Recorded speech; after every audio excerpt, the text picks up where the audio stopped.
Welcome back to Heroes and Whiskey. We are printing our way through the D&D Monster Manual, and today we are printing monster number 36, the Barlgura.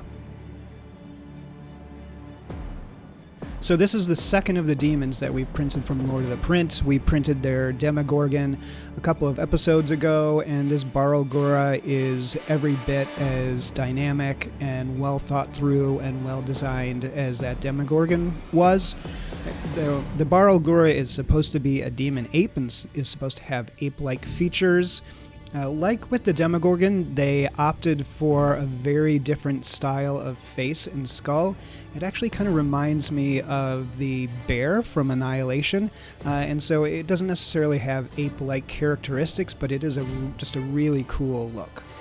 And as always, I just love how Lord of the Print has its figures interacting with the base, but the base isn't like too much of the model.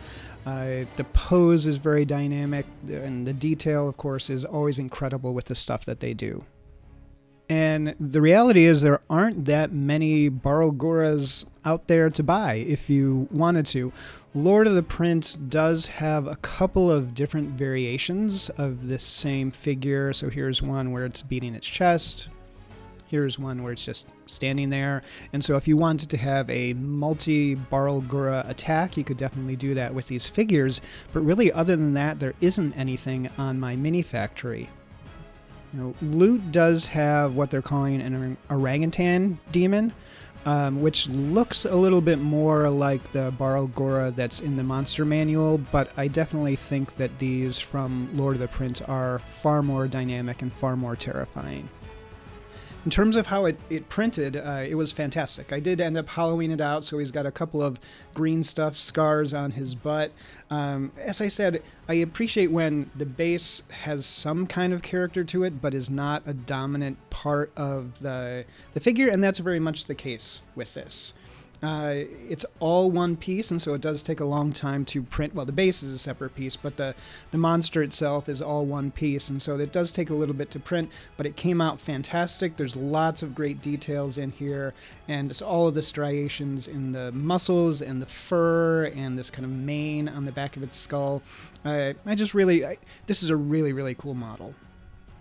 In terms of size, you can see it's probably about 12 to 15 feet. It is perched up on the rock, which gives it a 3 or 4 foot advantage. Kind of tough to tell with the pose, but it looks like it's about 15 feet, 12, 15 feet. In terms of resources, it was only $8, which is a really, really good deal for a model of this quality.